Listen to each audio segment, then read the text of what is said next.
Hello दोस्तों, second grade exam देने से पहले ये वीडियो आप ज़रूर देख लेना क्योंकि इसमें प्रीवियस ईयर के सभी क्वेश्चन पेपर हल किए गए हैं और अपन ने आज तक कर लिए हैं 3 पेपर कर लिए हैं जो 2023 में हुए थे, जो ग्रुप ए का, ग्रुप बी का और ग्रुप सी का। आज अपन करने वाले हैं ग्रुप डी का जो पेपर है वो सॉल्व करेंगे जीके के सभी क्वेश्चन इसमें जो 29/1/2023 को क्वेश्चन पेपर है वो। तो स्टार्ट करते हैं दोस्तों, पहला क्वेश्चन आज का कि मत्स्य संघ के मंत्रिमंडल में निम्न में से कौन सम्मिलित नहीं था? युगल किशोर चतुर्वेदी, चिरंजी लाल शर्मा, भोलानाथ, प्रेम नारायण माथुर। तो इसमें प्रेम नारायण माथुर इसमें सम्मिलित नहीं थे दोस्तों। नेक्स्ट क्वेश्चन अपना है कि कुंदन की घटना किस किसान आंदोलन से संबंधित है? बीकानेर, बूंदी, बेंगू, सीकर। तो ये सीकर से संबंधित है। नेक्स्ट क्वेश्चन है कि नागणेची माता का मंदिर स्थित है जयपुर, बाड़मेर, जालोर, जोधपुर। तो ये क्वेश्चन यहाँ पे तो डिलीट किया हुआ है दोस्तों, आप कमेंट बॉक्स में बताना इसका आंसर। नेक्स्ट क्वेश्चन है कि चिले का टीला किस दुर्ग का पूर्ववर्ती नाम है? जयगढ़ दुर्ग, चित्तौड़गढ़, गागरोन, रणथंभौर। तो जयगढ़ दुर्ग का नाम है चिले का टीला।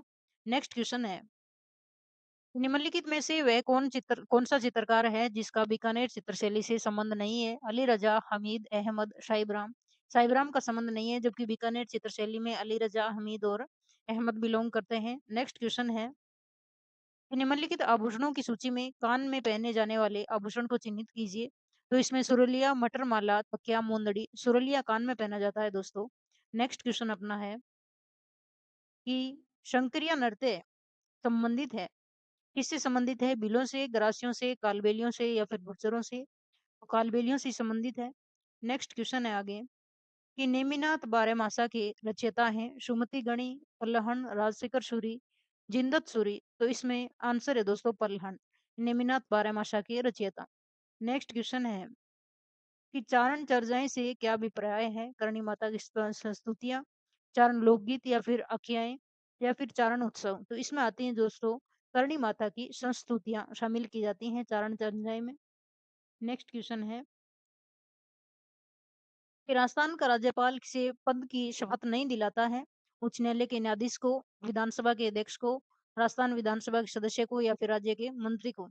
तो ये राजस्थान विधानसभा की जो अध्यक्ष हैं उनको राज्यपाल शपथ नहीं दिलाता। क्वेश्चन है कि अनुच्छेद 2013 के तहत राज्यपाल को निम्न में से कौन सी शक्ति प्राप्त है? अध्यादेश जारी करने की शक्ति, समाधान की शक्ति, निषेधाधिकार की या फिर मंत्री परिषद के निर्माण की शक्ति? तो इसमें 2013 में अध्यादेश जारी करने की शक्ति राज्यपाल को प्राप्त है दोस्तों। नेक्स्ट क्वेश्चन अपना है कि वर्तमान मुख्य सचिव उषा शर्मा से पूर्व कितनी महिलाएं राजस्थान की मुख्य सचिव रही है? तो ये क्वेश्चन आपको पता है कि 2023 में एग्जाम हुआ था, उस टाइम की बात कर रहा है वर्तमान की।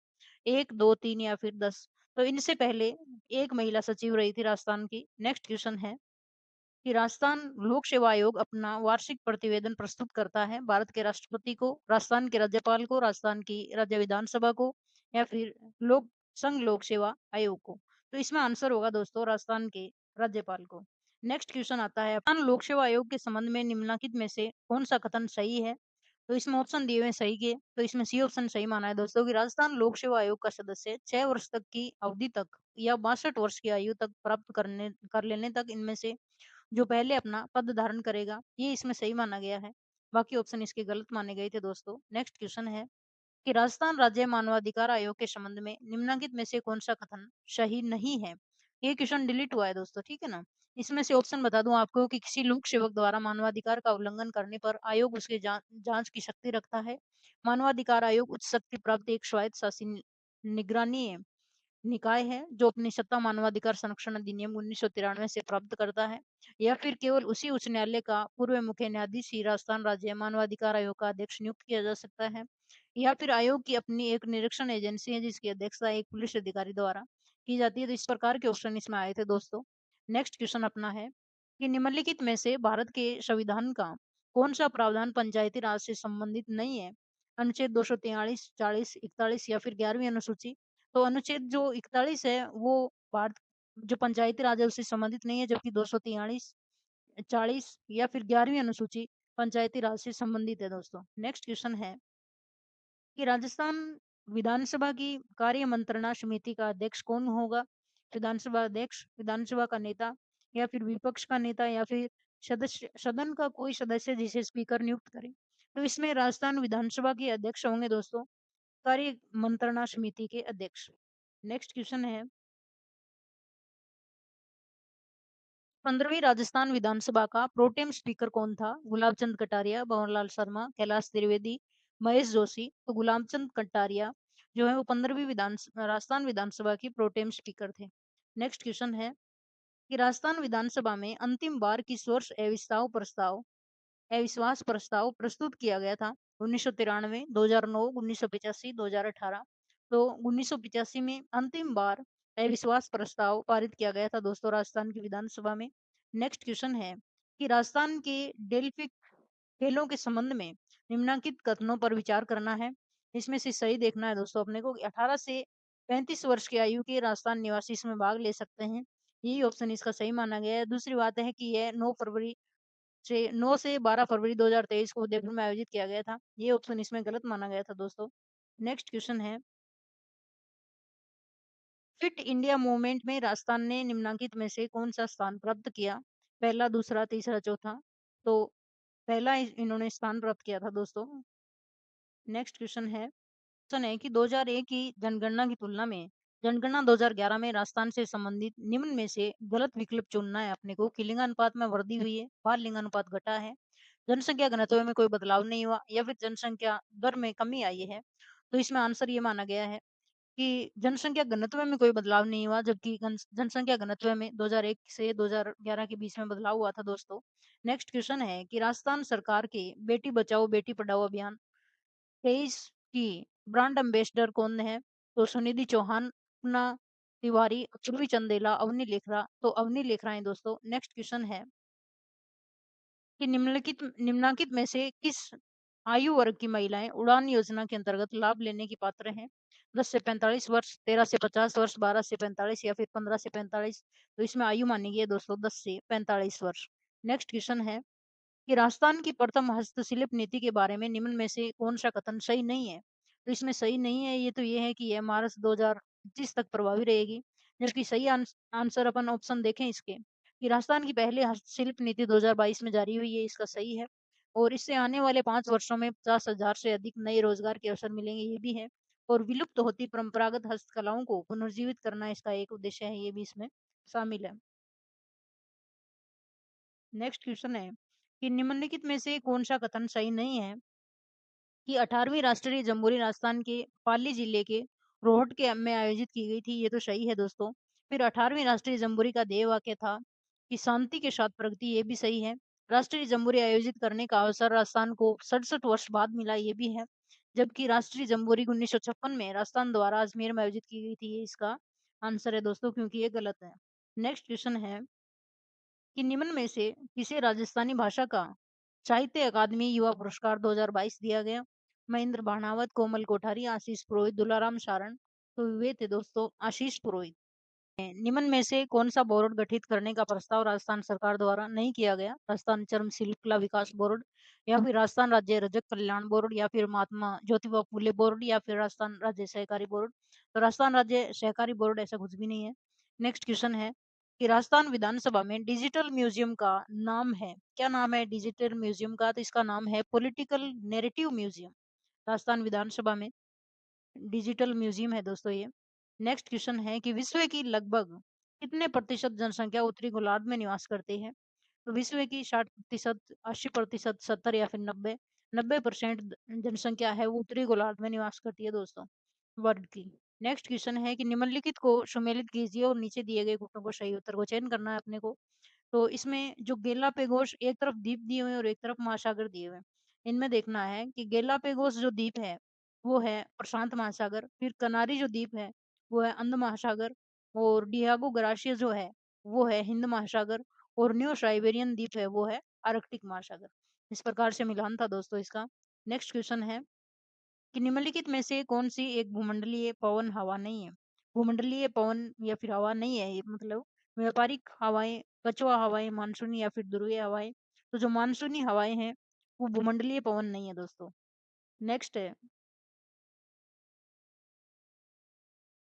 कौन से वर्ष में संयुक्त राष्ट्र संघ द्वारा टिकाऊ विकास के लक्ष्य अपनाए गए थे?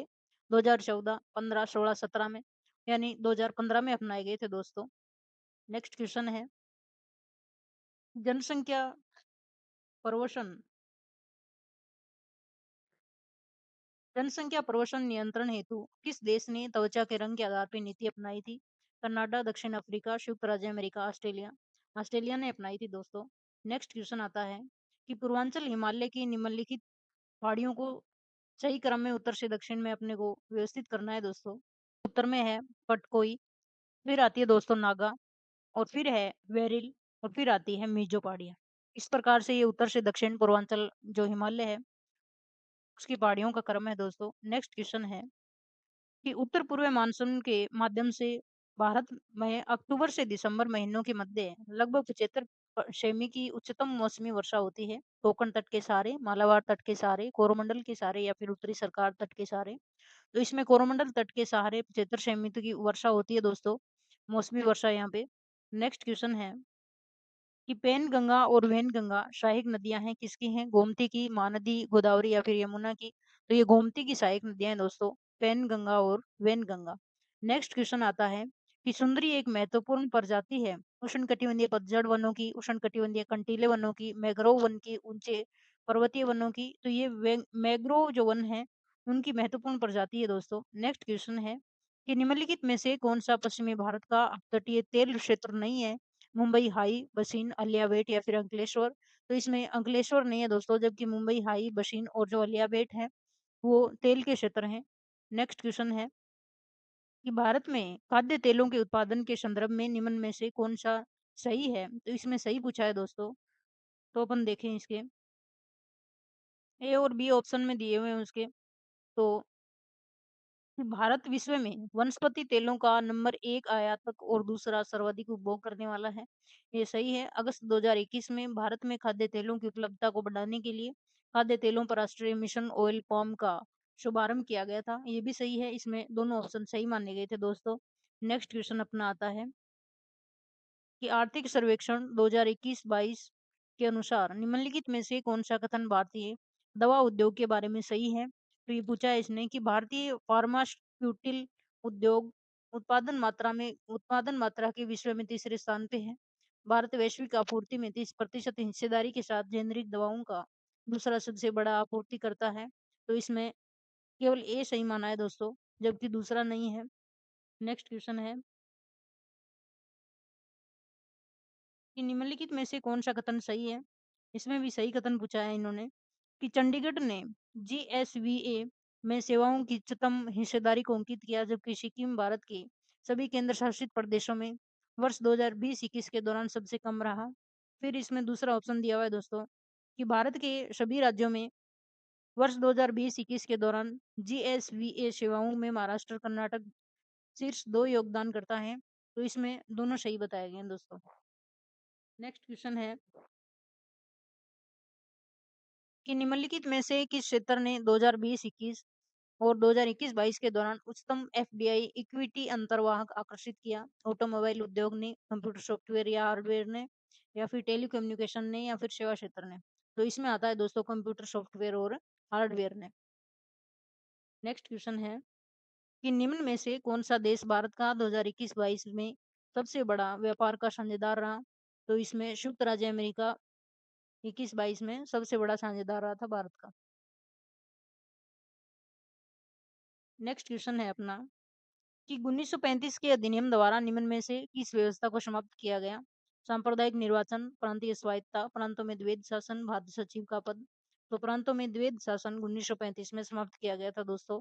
नेक्स्ट क्वेश्चन आता है कि निम्न में से किस अधिनियम द्वारा प्रांतों में उत्तरदायी शासन की स्थापना का प्रयास किया गया? 1909 अधिनियम, 1892, 1862 या फिर 1919?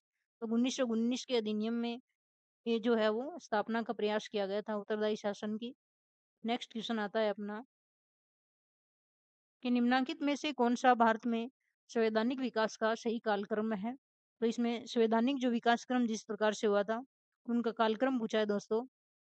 ऑप्शन आता है दोस्तों 2 नंबर केंद्रीय विधानसभा के लिए निर्वाचन, फिर आता है एक केंद्रीय विधायिका के 2 सदन, फिर आता है दोस्तों 4 केंद्र और इकाइयों के मध्य शक्ति का वितरण, और फिर संविधान सभा की रचना। तो इसमें ऑप्शन देखते हैं दोस्तों 2 1 4 3 का। ये सी 2 1 4 3। नेक्स्ट क्वेश्चन अपना है कि विभाजन के उपरांत पुनर्गठित संविधान सभा में डॉक्टर भीमराव अंबेडकर किसका प्रतिनिधित्व करते थे? पश्चिम बंगाल, मध्य प्रांत, बरार या फिर बम्बई मद्रास।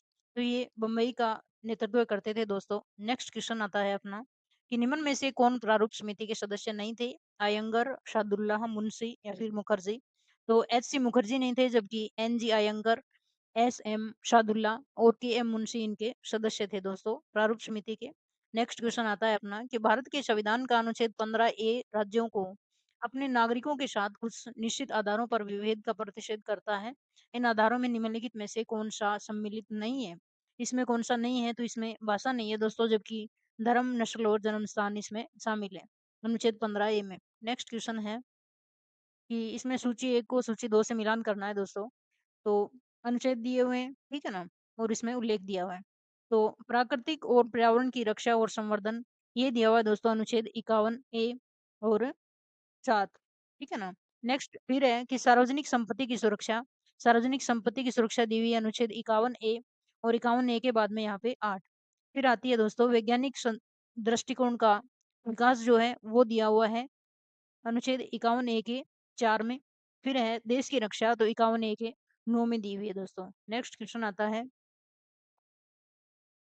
निम्न में से विकल्प अनुच्छेद 39 के अनुसार आर्थिक न्याय से नहीं जुड़ा है, वह तो कौन सा है? तो निजी संपत्ति का विरोध ये इसमें नहीं है, जबकि समान कार्य के लिए समान वेतन, समान नागरिकों को जीविका के पर्याप्त साधन प्राप्ति का अधिकार, धन उत्पादन साधनों का सर्वसाधारण के हित के लिए केंद्र ना हो, ये सभी इसमें दिया हुआ है। नेक्स्ट क्वेश्चन आता है कि किस अनुच्छेद के तहत राज्यपाल द्वारा आरक्षित रखे गए विधेयकों पर राष्ट्रपति निर्णय लेता है? तो वो निर्णय लेता है अनुच्छेद 201 के तहत। प्रधानमंत्रियों में से किसने किसी मंत्री को उप प्रधानमंत्री का पद नहीं दिया? राजीव गांधी, जवाहरलाल नेहरू, इंदिरा गांधी, चंद्रशेखर। तो इसमें वो नाम आता है दोस्तों राजीव गांधी। नेक्स्ट क्वेश्चन आता है कि राजनीतिक दलों की स्थापना के बारे में निम्नलिखित में से कौन सा युग्म गलत है? तो गलत देखना है कि राष्ट्रवादी कांग्रेस पार्टी 1999 ठीक है, national people's party 2013, all India Trinamool Congress 1998, जबकि बहुजन समाज पार्टी 1985 ये इसमें गलत माना गया दोस्तों। नेक्स्ट क्वेश्चन आता है इसमें सूची 1 को सूची 2 से मिलान करना है अपने को कि ऑल इंडिया फॉरवर्ड ब्लॉक ये बिलोंग करता है उड़ीसा, बीजू जनता दल तो बिहार, इंडियन नेशनल लोक दल ये आता है हरियाणा, जनशक्ति पार्टी तो ये पश्चिम बंगाल का था दोस्तों। नेक्स्ट क्वेश्चन आता है कि एशियाई एकजुटता की अभिवृद्धि के लिए स्वतंत्रता के बाद प्रथम एशियाई संबंध सम्मेलन जवाहरलाल नेहरू ने कब आयोजित किया था? 1947, 48, 49, 50। 1949 में आयोजित किया था दोस्तों। नेक्स्ट क्वेश्चन आता है अपना कि भारत को अभी तक सुरक्षा परिषद में अस्थायी सदस्य के रूप में कितनी बार चुना गया है? तो ये भारत को चुना गया दोस्तों अभी तक 8 बार सुरक्षा परिषद में अस्थायी सदस्य के रूप में। नेक्स्ट क्वेश्चन आता है कि वर्ल्ड सोशल फोरम की पहली बैठक कहाँ आयोजित हुई थी? भारत, ब्राजील, अर्जेंटीना या फिर इंडोनेशिया। तो ये ब्राजील में आयोजित हुई थी। नेक्स्ट क्वेश्चन आता है अपना कि निम्नलिखित में से कौन सा कथन शिक्षा मनोविज्ञान के संदर्भ में सही नहीं है? तो इसमें मनोविज्ञान के क्वेश्चन भी अपन करेंगे दोस्तों, क्योंकि जीके का तो सभी करेंगे, ठीक है ना? तो इसमें मनोविज्ञान के संदर्भ में सही नहीं पूछा है इन्होंने। तो गलत तो ये माना है दोस्तों कि ये विद्यार्थियों की कमजोरियों और असफलताओं को नजरअंदाज करने के लिए प्रेरित करता है, जबकि सही की अपन बात करें तो यह शिक्षकों में शैक्षिक समस्याओं को दूर करने के प्रति उचित मनोवृत्ति उत्पन्न करता है और ये अध्यापकों की विद्यार्थियों के व्यवहारों में समुचित परिवर्तन लाने में मदद करता है, ये भी है। और नेक्स्ट है कि यह शिक्षकों को स्वयं को समझने में मदद करता है, ये भी इसमें सही माना गया है दोस्तों साइकोलॉजी के बारे में। नेक्स्ट क्वेश्चन है कि निम्नलिखित में से कौन सी कसौटी शिक्षा मनोविज्ञान को विज्ञान के रूप में मानने से संबंधित नहीं है? तो इसमें संबंधित नहीं है वो तो ये है कि इसके सिद्धांतों और नियमों में परिवर्तन संभव नहीं है, जबकि इसमें परिवर्तन संभव है। दूसरे अपन माने कि इसमें व्यवहार के अध्ययन हेतु वैज्ञानिक विधि का प्रयोग किया जाता है, ये ठीक है। इसमें सिद्धांत जो है वो सार्वभौमिक रूप से स्वीकार्य हैं, ये भी है। और इसमें वर्तमान ज्ञान के आधार पर भविष्यवाणी की जा सकती है, ये भी इसमें आता है दोस्तों। नेक्स्ट क्वेश्चन है कि विकास केंद्र से परिधि की ओर अग्रसर होता है, विकासात्मक दिशा का यह सिद्धांत क्या कहलाता है? तो यह सिद्धांत कहलाता है दोस्तों प्रोक्सिमा डिस्टल, यानी निकट से दूर। नेक्स्ट क्वेश्चन अपना है कि निम्नलिखित में से कौन से निर्धारक बालकों के शारीरिक विकास को प्रभावित करते हैं? वंशानुक्रम, पोषण, विद्यालय में खेल या फिर अंतःस्रावी ग्रंथियां। तो इसमें सही देखना है कि कौन से इसमें प्रभावित करते हैं। तो सभी प्रभावित करते हैं दोस्तों, इसके ऑप्शन इसका डी आएगा। यानी वंशानुक्रम भी, पोषण भी, विद्यालय में खेल भी और अंतःस्रावी ग्रंथियां भी शारीरिक विकास को प्रभावित करती है। नेक्स्ट क्वेश्चन है निम्नलिखित में से कौन सी जीन प्याजे द्वारा प्रदत्त संज्ञानात्मक विकास की निर्धारित अवस्था नहीं है? तो संवेदीगामक अवस्था ये तो है, पूर्व संक्रियात्मक ये भी है, मूर्त संक्रियात्मक ये भी है, जबकि अनौपचारिक संक्रियात्मक ये इसमें नहीं है दोस्तों। नेक्स्ट क्वेश्चन है कि एक अध्यापक विद्यार्थियों को एक प्रकरण पढ़ाना चाहता है। पढ़ाने से पहले वह विद्यार्थियों को मानसिक रूप से तैयार करने का प्रयास करता है। वह कौन सा नियम उपयोग में ले रहा है? अभ्यास का, प्रभाव का, तत्परता का या फिर उपयोग अनुपयोग का? तो वो तत्परता का नियम यूज कर रहा है दोस्तों। नेक्स्ट क्वेश्चन है कि निर्मितवाद के 5 ई उपागम के किस सोपान में शिक्षार्थी सीखी गई अवधारणा को अन्य संबंधित अवधारणाओं के साथ जोड़ते हैं और अपने ज्ञान और समझ का उपयोग वास्तविक संसार में करते हैं? तो वो है विस्तार। ठीक है ना, विस्तार उपागम है दोस्तों ये। नेक्स्ट क्वेश्चन है कि पुनर्बलन संबंध की मजबूती को बढ़ा देता है। पुनर्बलन संबंध की मजबूती को बढ़ा देता है, जबकि दंड संबंध की शक्ति पर कुछ भी नहीं करता है। अधिगम का यह नियम जाना जाता है बहुवर्ण क्रिया, शास्त्रीय स्थानांतरण, प्रभाव का नियम, संशोधित प्रभाव का नियम। तो इसमें आंसर आएगा दोस्तों संशोधित प्रभाव का नियम। नेक्स्ट क्वेश्चन है कि ओलपोर्ट के अनुसार वे शील गुण जो उन कुछ चारित्रिक प्रवृत्तियों का प्रतिनिधित्व करते हैं जिनका उपयोग आमतौर पर किसी व्यक्ति का वर्णन करने के लिए किया जाता है को जाना जाता है, क्या जाना जाता है? तो इनको केंद्रीय शील गुण जाना जाता है दोस्तों। नेक्स्ट क्वेश्चन है कि निम्नलिखित में से कौन सी व्यक्तित्व आकलन की प्रक्षेपी विद्या नहीं है? नहीं है वो पूछा गया है इसमें। शब्द शास्त्रीय ये तो इसमें आता है दोस्तों, और वाक्य पूर्ति ये भी आता है, जबकि समाजविधि और व्यक्ति अध्ययन इसमें नहीं शामिल होता है। तो इसका आंसर होगा बी। नेक्स्ट क्वेश्चन आता है कि जब कोई व्यक्ति अपने दुखद अनुभवों को जानबूझकर बोलता है और उन्हें अचेतन मन में दबा लेता है तो समायोजन की ये रक्षात्मक युक्ति कहलाती है। दमन, प्रतिगमन, प्रक्षेपण, विस्थापन ये कहलाती है दमन। उसने दमन कर लिया। नेक्स्ट क्वेश्चन है कि निम्नलिखित में से कौन सा गिलफोर्ड द्वारा प्रतिपादित बुद्धि के त्रिआयामी सिद्धांत के आयामों और उनके तत्वों का सही मिलान नहीं है? तो इसमें सही मिलान नहीं है वो पूछा है दोस्तों। तो संक्रिया, मूल्यांकन ये तो सही है। विषय वस्तु और संज्ञान ये इसमें गलत माना गया है। उत्पाद और समर्थी ये इसका सही है दोस्तों। नहीं, उत्पाद और समर्थी भी इसका गलत है, जबकि एक ही सही आता है इसका, संक्रिया और मूल्यांकन। नेक्स्ट क्वेश्चन है कि रोहन पारंपरिक बुद्धि परीक्षणों में निम्न अंक प्राप्त करता है परंतु वास्तविक जीवन संबंधित समस्याओं को तीव्रता से पकड़ लेता है और संसार की कार्यप्रणाली के बारे में आसानी से ज्ञान प्राप्त कर लेता है। त्रितंत्रीय सिद्धांत के अनुसार इस प्रकार की बुद्धि कहलाती है विश्लेषणात्मक, सामाजिक, अंतर्वैयक्तिक या फिर व्यवहारिक। तो ये बुद्धि कहलाती है दोस्तों व्यवहारिक। नेक्स्ट क्वेश्चन अपना है कि सृजनात्मकता की निम्नलिखित में से कौन सी अवस्था में व्यक्ति थीम का अचानक प्रत्यक्षीकरण करता है और समस्या के विभिन्न घटकों में संबंध देखता है? तैयारी, उष्मायन, प्रदीपन या फिर संशोधन अथवा सत्यापन? तो इसमें आंसर है दोस्तों प्रदीपन। नेक्स्ट क्वेश्चन आता है कि किस चीज को अपने से करने और उसे अच्छे से अच्छे ढंग से करने और उसमें विशिष्टता दिखाने की स्वीकारात्मक इच्छा को कहा जाता है? संबंधन अभिप्रेरणा, सत्ता अभिप्रेरणा, आक्रमणशीलता या फिर उपलब्धि अभिप्रेरणा? तो ये है उपलब्धि अभिप्रेरणा, किसी चीज को अच्छे ढंग से करना। नेक्स्ट क्वेश्चन है कि अभिप्रेरणा चक्र के किस घटक के परिमाण स्वरूप दैहिक अथवा मनोवैज्ञानिक संतुलन स्थिति की पुनः प्राप्ति होती है? आवश्यकता, प्रणोदन, प्रेरक और प्रोत्साहन? तो इसमें प्रोत्साहन आता है दोस्तों।